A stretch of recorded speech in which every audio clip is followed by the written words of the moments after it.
주일 일부 예배를 드리기 전 교회 소식을 먼저 말씀드립니다. 코로나 바이러스 감염증 따른 예배 안내 사항입니다. 우리 교회는 7대 예방 수칙을 준수하며 제한적 현장 예배와 기존의 영상 예배를 함께 진행합니다. 좌석은 지정된 좌석에 앉아 주시고 인사는 가급적 비접촉으로 하시기 바랍니다. 현장 예배 참석하신 분들은 답답하시더라도 예배 중 마스크는 절대 벗지 마시고 예배 드리시고, 예배 녹화 영상은 오전 11시 교회 홈페이지를 통해서 제공합니다. 수요 예배 안내입니다. 금주 수요 예배는 이찬우 선교사님께서 말씀을 전해 주십니다. 녹화 영상으로 동영상 예배로 드리며 주일 오전 예배와 마찬가지로 교회 홈페이지를 통하여 수요일 오전에 제공합니다. 잠언 새벽 묵상 월요일부터 금요일까지 계속 진행 중에 있습니다. 이와 같이 성경 필사로 참여하셨던 잠언 성경 필사 오늘까지 제출하시면 되겠습니다. 모임 및 행사 안내입니다. 코로나 바이러스 감염증 관련하여 교회 안의 모든 모임과 행사는 갖지 않으오니 다시 한번 광고에 말씀을 드립니다. 공지 및 협조 사항입니다. 2020년 온라인 주일학교 여름사역 일정 안내입니다. 오늘 영아부와 유치부가 온라인으로 성령학교가 진행되고, 다가오는 금요일부터 유년부가 온라인으로 주일학교 사역이 진행됩니다. 기도로 또 물질로 섬겨주시기 바랍니다. 소식 및 교우 동정입니다. 장례가 있었습니다. 14구역 정태하 집사님 모친, 또 한현심 집사님 시모 장례를 은혜 중에 마쳤습니다. 이사가 있었습니다. 우리 신혼구역 조원익 양세원 집사님 가정 양천구 목동 서로 2길 22 목동 한신천구 아파트 107동 101호로 이사하셨습니다. 정교인 천독 성경읽기 마라톤 530번째 김수경 권사님, 531번째 우리 박연옥 권사님 참여해 주셨습니다. 감사드립니다. 시간 다 함께 자리에서 일어나셔서 묵도하심으로 주일 예배를 하나님께 드리시겠습니다.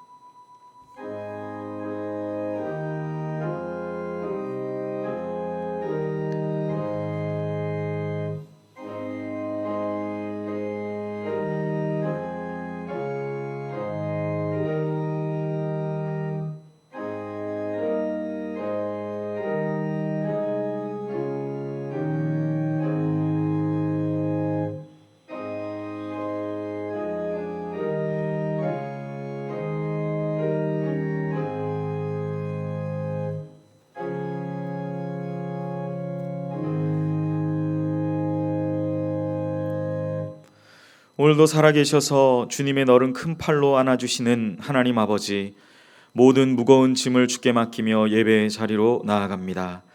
간절한 마음으로 주님을 찾는 우리의 기도를 들어주시옵소서. 하나님께서 내려주시는 풍성하신 은혜를 받아 새롭게 시작되는 한 주간도 말씀으로 승리하게 하소서. 성령의 충만함을 입어 영적으로 가난한 가운데 부요함을 맛보는 예배 시간이 되게 하시고, 우리의 부족한 모든 죄와 허물들을 용서하여 주시옵소서. 이 모든 말씀 예수님의 이름으로 기원하옵나이다. 아멘. 다 같이 신앙 고백하겠습니다. 전능하사 천지를 만드신 하나님 아버지를 내가 믿사오며 그 외아들 우리 주 예수 그리스도를 믿사오니, 이는 성령으로 잉태하사 동정녀 마리아에게 나시고 본디오 빌라도에게 고난을 받으사 십자가에 못 박혀 죽으시고 장사한 지 사흘 만에 죽은 자 가운데서 다시 살아나시며 하늘에 오르사 전능하신 하나님 우편에 앉아 계시다가 저리로서 산자와 죽은 자를 심판하러 오시리라. 성령을 믿사오며 거룩한 공회와 성도가 서로 교통하는 것과 죄를 사하여 주시는 것과 몸이 다시 사는 것과 영원히 사는 것을 믿사옵나이다. 아멘. 자리에 앉으시겠습니다. 찬송가 208장 내 주의 나라와 함께 찬양하시겠습니다.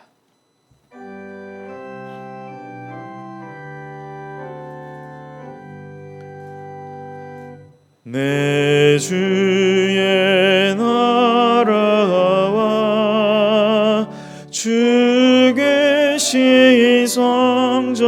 성전과 피 흘려 사신 교회를 늘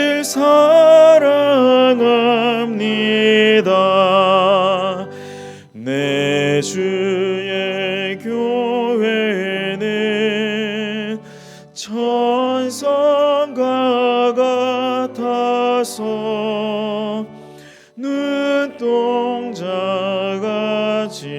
아끼사 늘 보호하시네.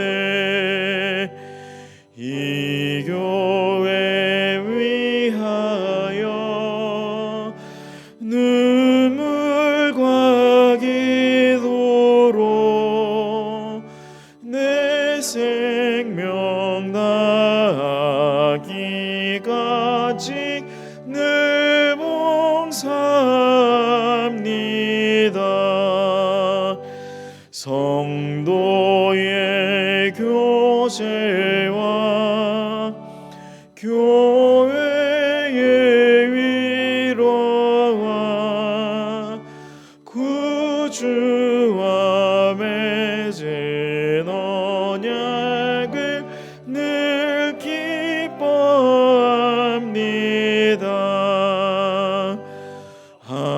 하늘의 영광과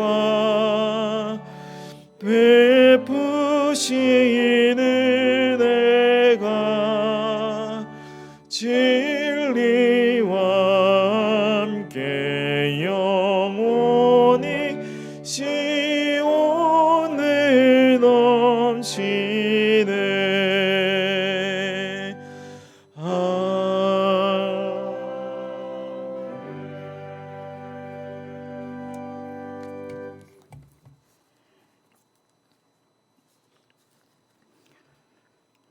반석이신 여호와 하나님, 죄로 말미암아 죽을 수밖에 없었던 저희를 사랑해 주시니 감사합니다.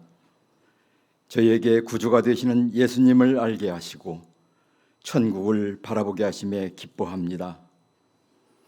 믿음의 사람들이 하나님을 찬양하면서 드리는 예배를 받아 주시옵소서. 사죄하여 주시는 하나님, 하나님의 거룩하신 뜻에 합당하게 살아주지 못한 부족한 저희의 허물과 죄를 고백합니다. 성령님께서 위로하여 주시고 도와주시옵소서. 하나님의 회복시키는 은총이 함께하사 죄를 용서받고 오직 믿음으로 이기고 담대하게 승리의 생활을 하게 하옵소서. 영화로우신 하나님, 마음을 다하여 하나님을 사랑하고 정성을 다하여 예배하는 시간이 되게 하옵소서. 이 시간에 코로나19 전염병 예방을 위해 거리두기로 주의 존전에서 드리는 현장 예배와 정다운 가족이 모여 영상 예배로 드리는 귀한 예배를 받아 주시옵소서. 은혜의 말씀과 사랑의 권능으로 경배하는 시간이기를 소망합니다.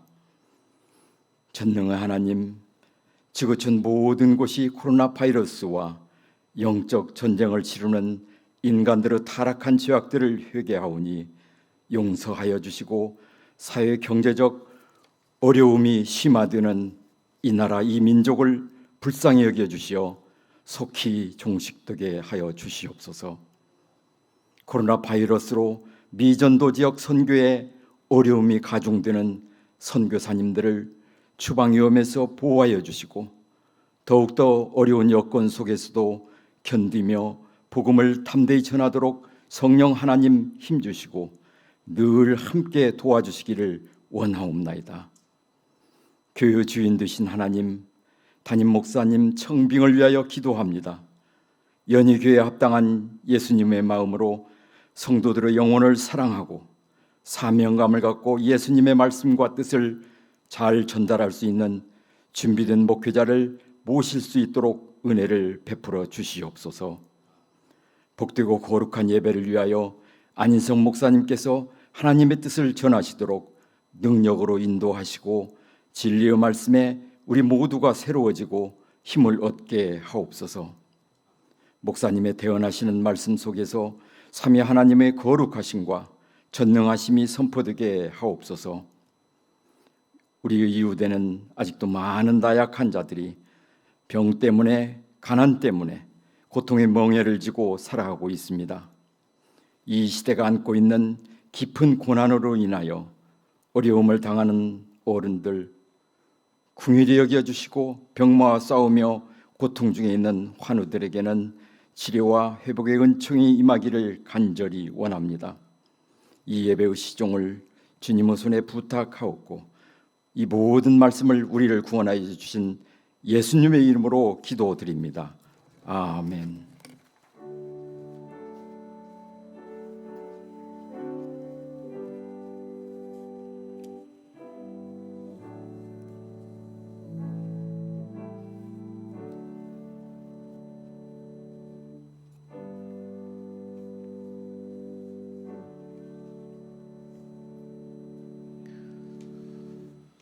오늘 우리에게 주시는 은혜의 말씀입니다. 다 같이 겸허한 마음으로 하나님의 말씀을 받겠습니다.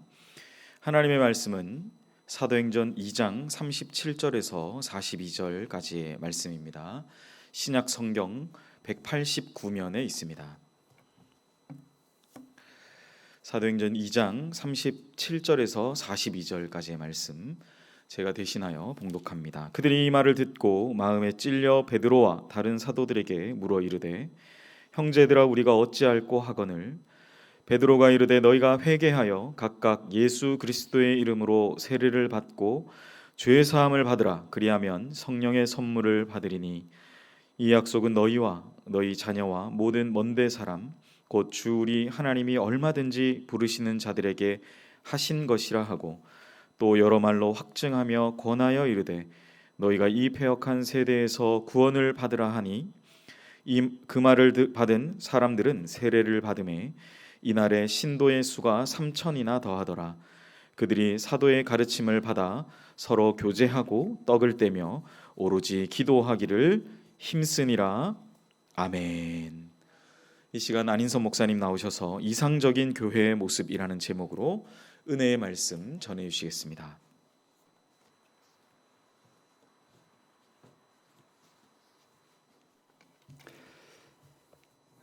여러분 한 주간 평안하셨습니까? 네, 우리의 유일한 위로가 되시고 소망이 되시는 우리 주 예수 그리스도의 은혜가 오늘 현장에서 또 온라인으로 예배드리는 모든 성도들에게 충만하시기를 축원합니다. 먼저 헌금을 위한 기도와 또 말씀을 위한 기도를 드리고 말씀을 나누겠습니다. 하나님 감사합니다. 거룩하고 복된 주일 주님께 경배하러 나오면서 모든 것이 주께로부터 왔기 때문에 그 중에 일부를 주께 드립니다. 하나님 사실은 우리의 전 인격과 삶을 드립니다. 이런저런 감사의 제목으로 또 목적 헌금, 특별히 장학 헌금, 구제 헌금, 선교 헌금 등으로 드린 손길들을 기억하사 그 물질이 선하게 사용되어 열매 맺게 하옵소서. 10의 1을 구별하여 드린 손길들에 함께 하사 그분들의 생업에 축복하시고 가정에 복을 내려주셔서 더욱더 주님의 나라를 위해 헌신할 수 있는 기회를 허락해 주옵소서. 교회를 위해서 눈물과 기도로 섬기시는 우리 장로님들과 또 여러 교회 중직자분들 또 말씀을 증거하시는 우리 주의 사역자분들 한 분 한 분 기억하여 주시고 코로나로 인해서 어려운 이 시기 가운데 주의 몸된 교회를 잘 지키고 세워나가도록 복을 내려 주옵소서. 하나님 이 시간 주의 말씀을 듣겠사오니 친히 말씀하여 주시고 우리 마음을 들어올려 하나님께 나아갈 수 있도록 도와주시옵소서. 성령께서 말씀과 함께 역사하여 주시고 말씀을 증거하는 사람의 부족한 인간적인 모습들 십자가 밑에 감추어 주시고 오롯이 주의 말씀이 선포되도록 역사해 주옵소서. 예수님의 이름으로 기도하옵나이다. 아멘.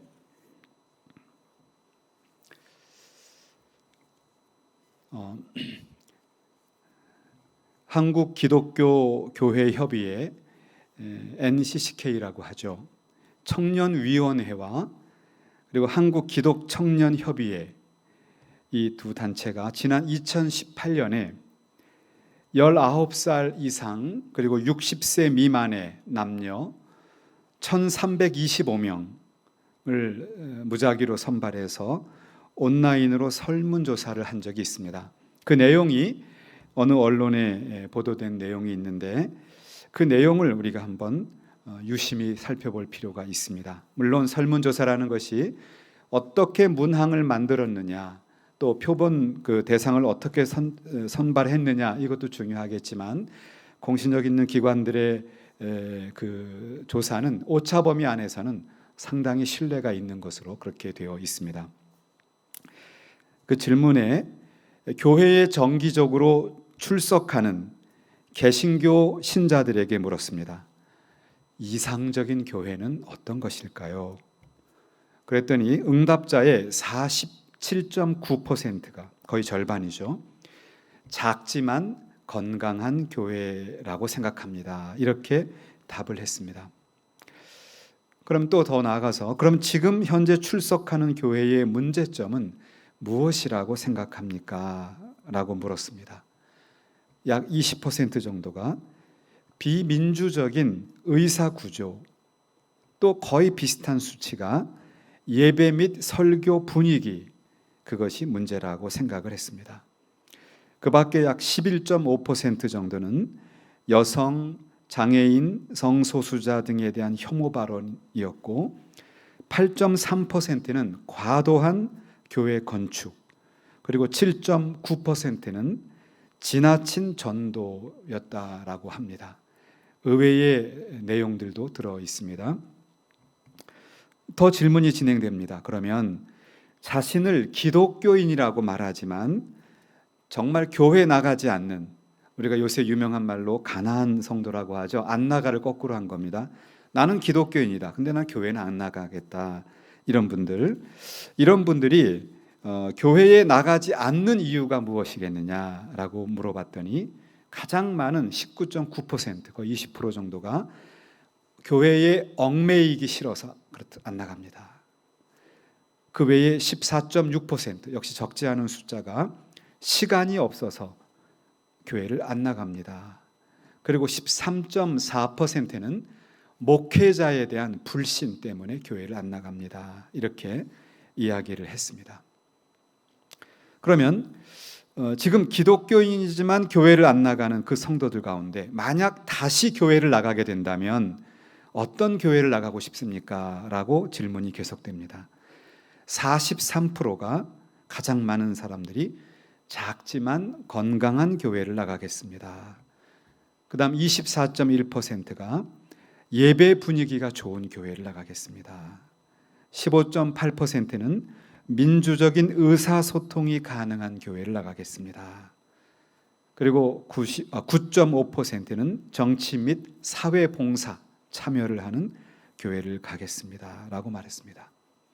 자, 맨 마지막 질문에 이 질문은 개신교, 비개신교 모두에게 종교의, 그러니까 종교를, 우리가 기독교 신앙을 떠난 일반적인 종교의 순기능이 무엇이라고 생각합니까? 라고 물었습니다. 37.5%가 심리적인 안정, 가장 많은 숫자였습니다. 심리적인 안정. 그리고 그에 못지않은 34.2%가 사회봉사 활동이었습니다. 아마 요즘처럼 세상이 혼란하고 참 우리를 안타깝고 또 매우 혼란스럽고 실망스럽게 하는 일들이 많이 있을 때 사람들은 이 신앙을 통해서 안정을 찾는 것 같습니다. 여러분, 제가 복잡한 수치들을 이제 객관적인 데이터를 소개했는데요. 이게 과연 무엇을 뜻할까요? 그 의미를 해석하는 것이 아주 중요합니다. 저는 그 수치를 가만히 곰곰이 생각해 봤습니다. 그 안에서 현대인들의 이중적인 잣대, 그리고 굉장히 역설적인 심리 상태가 저는 읽혀졌습니다. 현대인들은 가장 이상적인 교회를 뭐라고 꼽았냐 하면 작지만 건강한 교회. 굉장히 의미 있는 표현입니다. 작지만 건강한 교회. 그런데 여러분, 저희 교회처럼 규모가 있는 교회가 아니라 정말 작은 개척교회 다녀본 적 있으십니까? 작은 교회는 일꾼이 너무 필요합니다. 교회를 섬겨줄 사람이 너무너무 한 사람 한 사람이 귀합니다. 그런데 교회를 나가고 싶지 않은 가장 큰 이유가 교회에 매이기 싫다는 거예요. 그리고 시간이 없다는 겁니다. 굉장히 역설적이지 않습니까? 굉장히 이율배반적이에요. 그러니까 그분들은 대형 교회에서 느껴지는 이런 어떤 익명성 속에 숨어 있는 교제의 단절, 소외감, 그런 거는 싫은 겁니다. 그러나 막상 그런 교회의 헌신과 교회의 봉사가 요구되는 건 또 싫다는 거예요. 이것이 오늘날 현대인들의 아주 이기적이고 자기중심적인 마음 상태를 잘 보여주었다, 이렇게 생각이 됩니다. 또 한편으로 우리가 주목하고 들을 만한 이야기도 있습니다. 현대인들은 교회를 택할 때 정말 예배와 설교, 그리고 그 마음의 평화, 교회에 왔더니 오히려 마음이 불편하고 그런 것이 아니라 정말 마음의 힐링을 얻고 주님이 주시는 평화를 얻을 수 있는 그런 교회는 굉장히 갈망하고 있는 것입니다. 또한 교회 안에서 서로 소통하고 서로 인격적으로 교제하는 것을 너무너무 그리워한다는 것이죠. 그래서 또다시 우리는 여기서 가능성을 봅니다. 만약 교회가 올바른 모습을 갖출 수 있다면 많은 현대인들은 그 교회를 향한 굉장히 따뜻하고 적극적인 마음을 보여줄 것이다, 이렇게 해석이 되었습니다. 실제로 독일의 유명한 신학자이자 특별히 종교사회학자인 에른스트 트렐체라고 하는 학자가 있습니다. 그가 굉장히 두꺼운 책을 썼는데요. The Social Teachings of the Christian Churches, 기독교회의 사회적 가르침이라고 하는, 독일어로는 한 권 이만하게 나왔고요, 영어로는 2권으로 번역된 아주 책이 있습니다. 그는 신약 시대부터 근대까지 교회를 다 분석을 했어요. 그래서 과연 역사적으로 교회가 어떤 유형들을 만들어 왔을까? 그는 3가지를 제안합니다. 첫째는 처치 타입, 교회 유형이라는 겁니다. 이러한 교회들은 세상을 향하고 세상을 향한 문턱을 낮추고 대중들을 끌어안는 교회를 말합니다. 그런데 이런 교회의 특징이 대중을 끌어안는데 역설적으로, 그러면서 동시에 가장 성직자 중심의 그런 교회 체제를 만들었다는 거죠. 그것이 대표적으로 로마 가톨릭 교회라고 지정합니다. 그럼 가톨릭 교회는 굉장히 세상과 대화를 합니다. 포괄적이고 포용적입니다. 타 종교와도 굉장히 적극적으로 소통을 하죠. 그럼에도 불구하고 그 교회 유형은 절대로 교황과 성직자 중심의 직제를 포기하지 않습니다. 그런 역설이 숨어 있는 겁니다. 2번째는 섹트 타입이라고 해석을 했는데, 이거 일종의 그 분파주의라고 말할 수 있습니다. 이 교회 유형은 이 죄악된 세상에서 거룩한 성도들을 구별해 불러내는 것입니다. 제자들의 교회요, 종말론적인 하나님 나라를 대망하는 그러한 거룩한 성도들의 공동체를 지향하는 겁니다. 그 다음 마지막 3번째는 신비주의적인 교회 유형입니다. 이 유형은 세상으로 나가든 세상에서 구별되든 이런 어떤 의미의 집단과는 관계가 없습니다. 오직 성령의 은사를 강조합니다. 성령께서 나를 감동하고 은사를 주시면, 그래서 내가 하나님을 바라볼 수 있으면 그것이 가장 좋지, 왜 자꾸 교회 조직을 말하느냐, 이런 유형의 교회들이 있다는 것이죠. 그런데 이 트렐체라는 학자는 2번째와 3번째, 이 섹트 타입과 신비주의 타입을 묶어서 일반적으로 개신교가 그런 교회를 만들어 왔다. 개신교회가. 그런데 이러한 분파주의와 신비주의 교회를 가만히 보면 거기 어떤 또 독소가 들어있냐 하면 영적 엘리트주의가 들어있습니다. 누가 더 거룩한가? 누가 더 세상과 구별된 제자인가? 이 제자도의 일종의 경쟁 심리가 있어서, 또 누가 더 신비적 성령의 은사가 있느냐, 이러한 영적인 엘리트주의에 빠진다는 거죠. 그래서 이 세상에 정말 이상적인 교회를 찾기는 어렵다. 뭐 이런 이야기를 우리가 전해 들을 수가 있는 것입니다. 그래서 많은 사람들이 또 많은 전문가들이 과연 이상적인 교회가 무엇일까 많이 간절히 찾고 있는데 막상 답은 없는 거예요. 그렇다면 우리는 이상적인 교회를 어떻게 생각할 수 있을까요? 아무리 찾아봐도 답은 성경에 있다고 생각합니다. 왜냐하면 성경은 하나님께서 친히 이러한 교회가 가장 아름다운 교회, 가장 이상적인 교회라고 하나님이 말씀하시기 때문에 그렇습니다. 그 가운데서 특별히 많은 신학자들이 주목하는, 그리고 종교개혁자들이 가장 이상적인 모델로 꼽았던 것이 초대교회입니다. 초대교회, 신약 성경에 등장하는 교회 중에도 고린도 교회라든지 또 많은 갈라디아 교회, 이런 교회들은 굉장히 많은 문제들이 들어 있었습니다. 그런데 교회가 처음 출발하게 되는 이 오늘 사도행전 2장에 등장하는 이 오순절 사건에 의해서 등장했던 교회의 모습에 대해서는 아무도 부정하지 않고 가장 이상적인 교회라고 주목하고 있습니다. 그래서 칼빈은 하나님이, 그리스도의 왕국이 가장 그림처럼 나타나 있다, 이렇게 설명을 하고 있습니다. 그래서 오늘은 하나님의 말씀을 중심으로 하나님이 직접 그려주시고 보여주시는 이상적인 교회의 모습을 같이 묵상하기를 원합니다. 오늘 사도행전 2장에 등장하는 말씀은 베드로의 설교에 해당되는 내용입니다.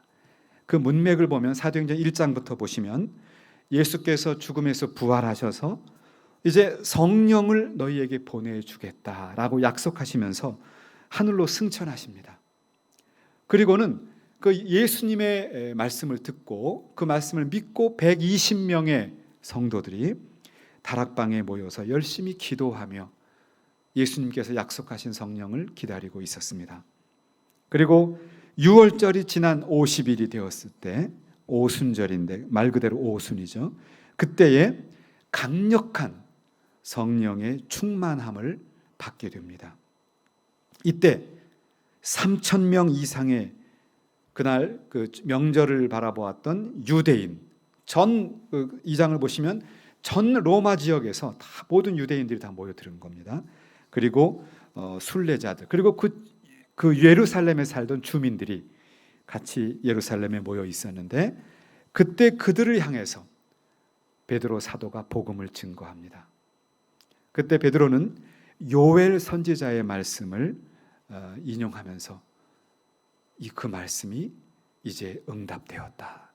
그리고 다윗의 이 말을 또 인용하면서 다윗이 예언했던 약속한 메시아가 바로 죽음에서 부활하신 우리 주 예수 그리스도이시다, 이러한 말씀을 증거했습니다.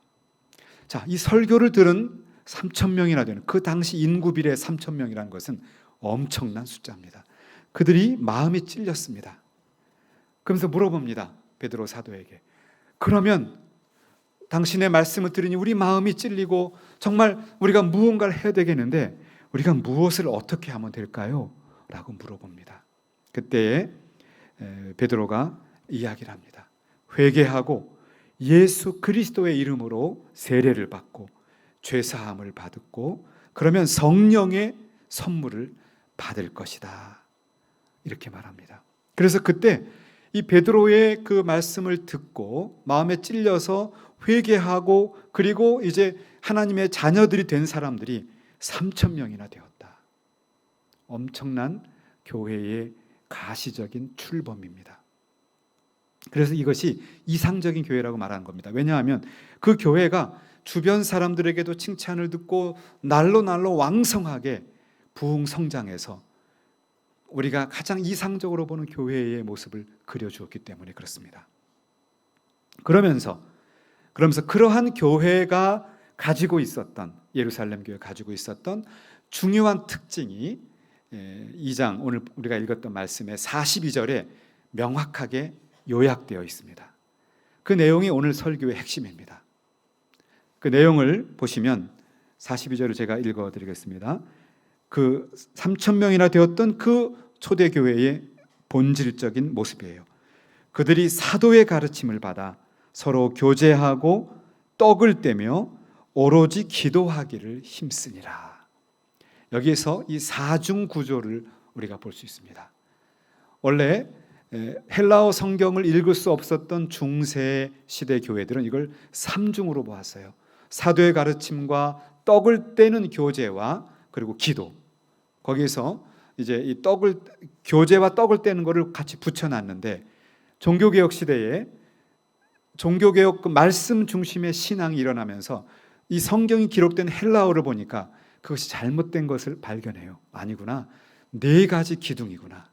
사도의 가르침, 그리고 교제, 떡을 땜, 그리고 기도.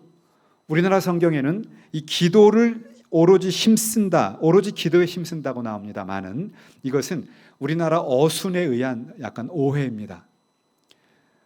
우리나라 말은 그렇게 해석되어 있지만 원래 헬라어와 헬라어를 번역한 영어 성경들을 보면 한결같이 4가지를 말하고 나서 오로지라는 말이 동사에 붙어 있는 말이에요. 이 4가지를 오로지 혹은 전적으로 힘쓰니라. 그것이 이상적인 교회라는 거죠. 자, 그럼 이 4가지가 무엇일까? 첫 번째는 사도의 가르침을 받는 것입니다. 바로 베드로 사도가 지금 바로 증거했던 말씀이죠. 십자가에 못 박히신 그리스도께서 우리의 주님이 되신다. 여러분, 이 말씀을 믿음으로 받아들이시기 바랍니다. 십자가에 달려 죽은 그리스도는 인간의 눈으로 보면 초라한 존재이지만, 그러나 그 그리스도의 죽음으로 모든 죄값을 담당하시고, 그리고 죽음에서 부활하셔서, 그리고 하늘에 올라가셔서 영원한 만유의 주가 되신 그분이 우리의 유일한 위로와 소망이 됩니다. 여러분, 오늘날 세상을 바라보십시오. 얼마나 안타까운 소식들이 우리 곁에 찾아옵니까? 얼마나 속상하고 얼마나 실망스러운 일들이 우리 곁을 찾아오고 있습니까? 우리가 유일하게 소망을 찾을 수 있고 위로를 얻을 수 있는 것은 죽음에서 부활하시고 다시 오실 우리 주 예수 그리스도뿐이신 줄로 믿습니다. 그분이 우리의 유일한 소망이십니다. 희망이십니다. 그리고 그리스도께서는 또 바울 사도는 그 그리스도께서는 교회의 머리가 되시고 그의 몸된 교회, 즉 성도들을 통해서 영적 교회를 건축하신다. 이렇게 말하면서 그 교회 안에 여러 직제를 말합니다. 에베소서에 가면 교회 안의 직제들을 설명하고 있습니다. 지금 우리가 가지고 있는 교회 직제들도 마찬가지입니다. 목사, 장로, 그리고 권사, 집사, 성가대, 교사, 이런 직분들, 현대적인 직분이 있지만 성경에서 말하는 직분은 또 목사, 장로, 집사, 이런 직분은 또 성경에 있는 직분들이에요. 어쨌든 이 영적인 유기체, 영적인 그리스도의 몸을 하나님이 통치하시는데 그 몸을 통치하기 위해서 사람을 세웠다는 겁니다. 그것이 교회 직분자들이에요. 그러니까 직분자들은 교회를 섬김을 통해서 그 소명을 다하는 것입니다. 그 교회의 몸이라고 하는 것은 바로 그리스도의 몸이죠. 그리스도의 몸을 세우는 겁니다. 그 몸에는, 그 그리스도의 몸을 섬기면은 다양한 직분이 있지만, 맡은 역할은 다양하지만 그 모든 것이 합력하여 선을 이루는 것입니다. 바울이 말하는 것처럼 눈이 발과 하는 일이 다릅니다. 발이 말하기를 왜 나는 맨날 땅만 바라보고 사느냐, 나도 눈처럼 저 위에서 세상을 바라보고 싶다 라고 말하고 발이 눈의 위치에 서는 순간 그 사람은 쓰러지고 맙니다. 각자 하는 일은 달라요. 그러나 그리스도의 몸을 세우는 것이다. 이것이 영적인 유기체인 교회의 모습입니다. 그 다음에 두 번째는 서로 교제하며라는 말을 씁니다. 이 교제라는 말이 유명한 코이노니아라는 단어를 쓰고 있습니다. 코이노니아. 이 두 번째 교회의 본질인 코이노니아를 말할 때 이 모습이 2장 끝부분에 가면 나오죠. 서로 이렇게 서로 소유를 나누고 성전에 모이면서 떡을 떼고 서로 찬미하면서 정말 아름다운 그 공동체적인 모습이 교제의 모습 안에 나타나게 됩니다.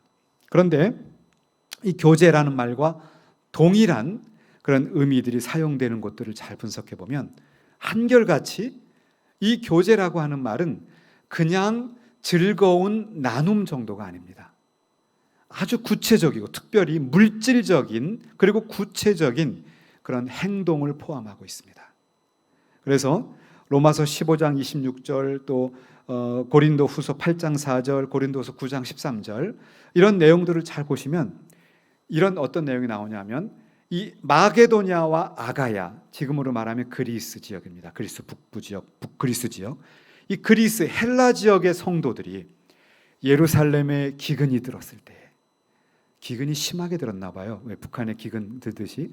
그랬을 때 이 마게도냐와 아가야 성도들이 열심히 연보를 모았다고 표현했어요. 연보를 모아서 그래서 예루살렘 성도들을 위해서 헌금을 하는 그 행위, 거기에 참여한다는 말을 쓸 때 똑같은 코이노니아라는 헬라어를 쓰고 있습니다. 같은 말이에요. 번역만 다르게 되어 있습니다. 원어는 똑같아요. 자, 무슨 말일까요? 교제라고 하는 말은 그러니까 영적이고 물질적인 필요가 있을 때 이 헬라 사람들이 굉장히 유대인들에게 차별을 받았거든요. 심지어 베드로조차도 헬라인들과 같이 식사하다가 이 할레파 유대인들이 오니까 그들이 무서워 도망가 버렸죠. 갈라디아서에 나오는 것처럼. 그 정도로 유대인들은 이 헬라인들, 심지어 기독교인인데도 헬라인들을 인간 취급하지 않았어요. 무시당했던 헬라인 기독교인들이 그들을 그렇게 무시하고 멸시했던 그 유대인의 핵심인 예루살렘에 기근이 들었을 때 기꺼이 헌금을 가지고, 요즘으로 표현하면 선교 및 구제 헌금이죠. 그걸 가지고 적극적으로 바울을 통해서 돕는 것을 볼 수가 있습니다. 그래서 가장 이상적인 교회라고 한다면 구제와 선교에 힘쓰는 교회. 이해관계를 떠나서 나에게 잘했으니까 내가 감사하는 마음으로 한다가 아니라 평소에 나를 그렇게 모독했던 그 유대인들이지만 내가 예수의 이름으로 예수의 사랑으로 기꺼이 헌신하는 겁니다. 그 모습이 코이노니아입니다. 그 다음 세 번째는 떡을 떼며라고 말합니다. 자, 이 떡을 뗀다는 표현은 전형적인 성찬을 말합니다. 성찬 때 떡을 떼고 우리가 성찬을 거행하죠. 성찬이 무엇입니까? 성찬은 예수께서 친히 제정하신 그런 예식입니다. 그러니까 우리가 해도 좋고 안 하면 괜찮고 그것이 아니라 예수께서 친히 만드시고 너희들도 이렇게 하라라고 명령하신 아주 핵심적인 교회의 예식입니다. 그 성찬을 할 때마다 우리는 십자가에 돌아가신 예수 그리스도를 묵상합니다. 나를 위해서, 우리를 위해서 스스로 이 땅에 오셔서 자신의 몸을 찢으신 그 그리스도, 그분을 생각하며 성찬에 참여하죠. 동시에 그 성찬을 통해 성찬에 참여하는 성도들이 성령의 감동으로 하나가 되는 그런 역사를 만나게 되죠. 성찬은 성령의 임재함을 통한 그리스도와 하나됨이요 성도 간의 하나됨, 이 교회의 연합을 상징하는 아주 중요한 예식입니다. 그래서 어떤 분들은 교회 예식이 뭐가 필요하냐, 말씀 꼭 기도하면 되지 이렇게 말하지만 그거는 말씀에 위배되는 것입니다. 성경 말씀은 성찬과 세례와 같은 예식을 반드시 행할 것을 가르치고 있고, 그리고 초대교회 예루살렘 교회도 그 떡을 떼는 예식을 거행하는 것을 우리가 보게 됩니다. 여러분, 교회는 예식이 중요합니다. 그것을 지키고 보존하는 것도 또한 교회의 이상적인 모습이라고 할 수 있습니다. 그 다음 마지막 네 번째는 기도하는 것, 여기에 전혀 힘쓰는 것이 또 교회의 모습입니다. 여러분, 기도 없는 교회는 땔감이 없는 그런 난로와도 같습니다. 교회는 기도하는, 만민이 기도하는 집입니다. 예수님조차도, 여러분, 예수님은 누구십니까? 하나님이시지 않습니까? 그리고 예수님 스스로가 이 땅에 십자가에 달려 죽기 위해서 오셨습니다. 그런데도 인간의 몸으로 오신 예수님은 겟세마네에서 그 십자가를 지기 위해서 피 눈물을 흘리며 기도를 합니다. 땀이 범벅이 되도록 머리를 땅에 묻고 기도하십니다. 그리고 제자들에게도 너희 이렇게 기도하라, 이렇게 말하십니다.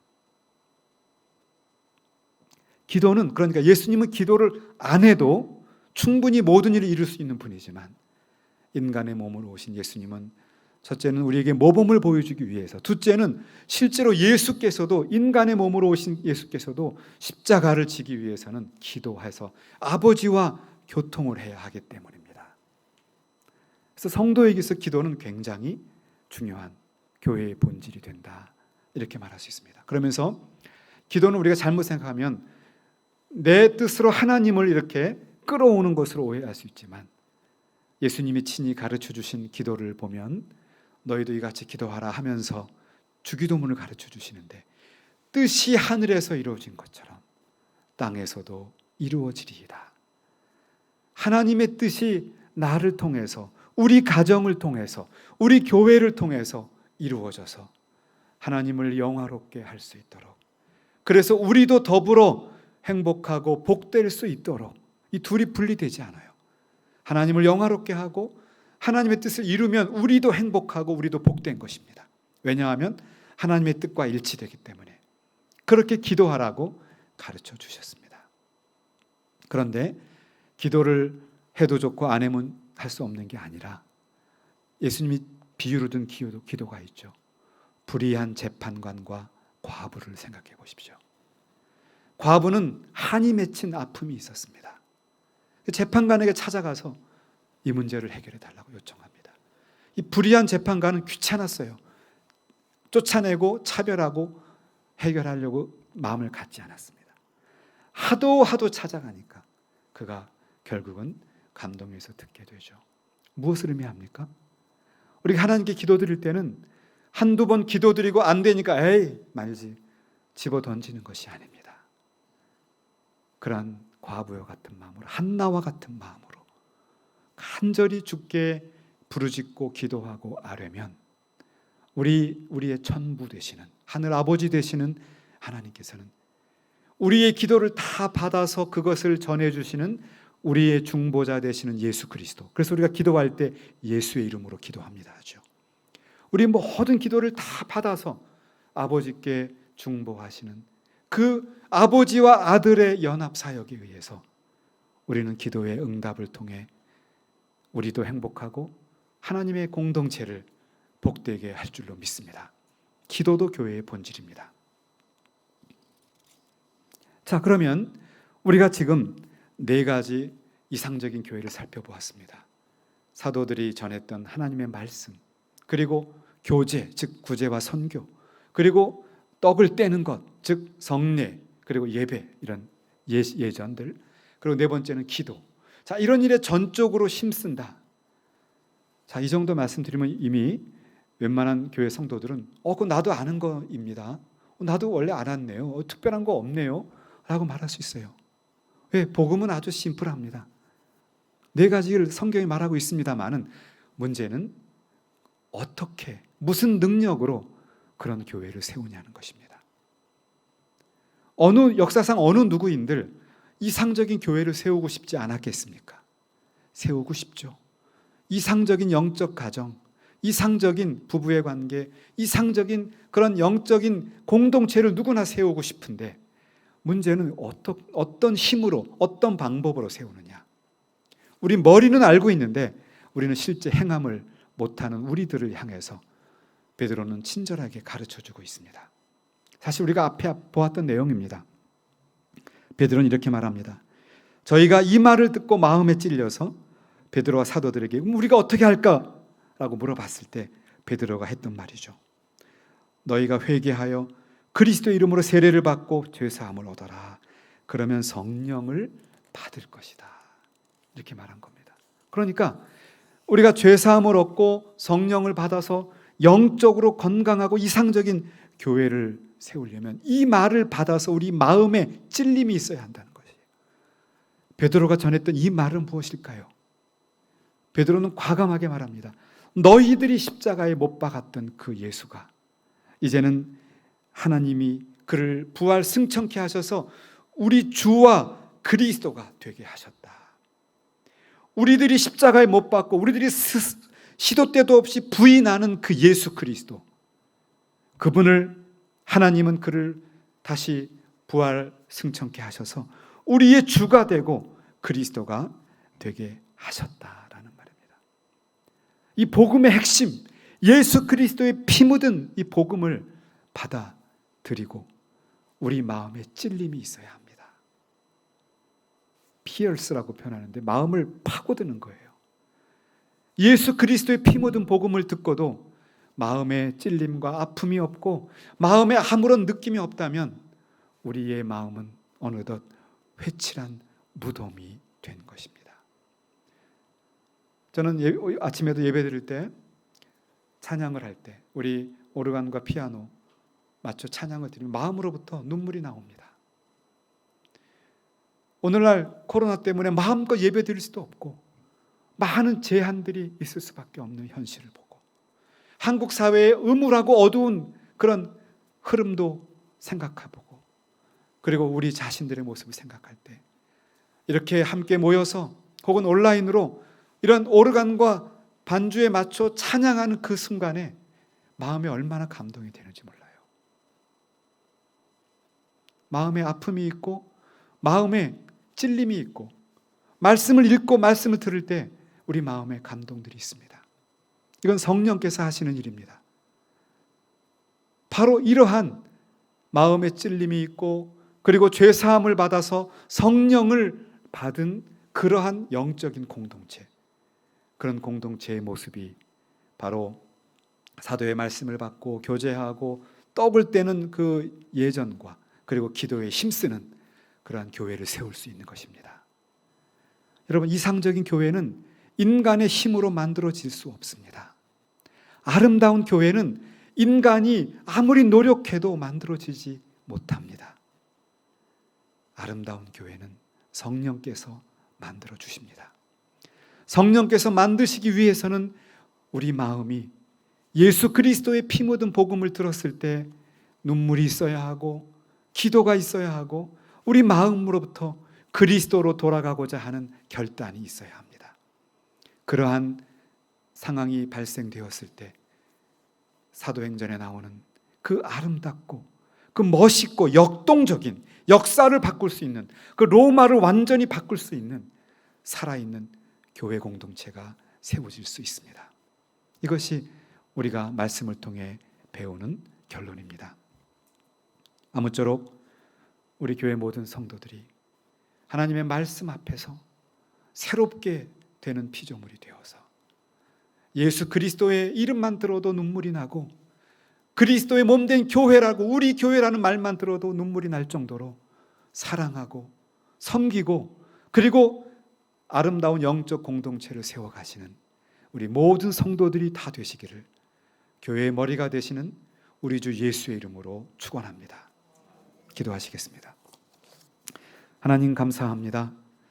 오늘 이 아침에 세상을 바라보면 혼란스럽고 또 음울하고 또 실망스러운 일들이 많이 있지만 우리의 유일한 위로가 되시는 예수 그리스도와 그분의 몸된 교회를 바라보면서 소망을 찾습니다. 아름답고 이상적인 교회의 모습이 사도행전 2장에 나오는데 바로 그러한 교회를 우리가 세워가고 우리가 그런 교회가 될 수 있도록 도와주시고 그렇게 하기 위해 예수 그리스도의 피 묻은 복음 앞에 우리 마음을 늘 열어놓고 눈물로 적시고 또 그 말씀을 통해 우리 삶을 하나하나 바꾸어 가면서 그리고 서로 섬기고 서로 위로하고 서로 교제하는 정말 세상 사람들이 가고 싶은 세상 사람들이 소속하고 싶은 그러한 영적인 공동체를 세워나가는 우리 한국 교회 될 수 있도록 이 교회를 회복시키고 살려 주시옵소서. 이 교회의 머리가 되시는 예수님 당신을 간절히 소망합니다. 우리의 위로가 되시고 우리의 소망이 되어 주옵소서. 지금은 우리 주 예수 그리스도의 은혜와 하나님 아버지의 크신 사랑과 성령님의 감동, 감화, 교통, 인도하심이 사랑하는 무리 가운데 항상 있을지어다. 아멘.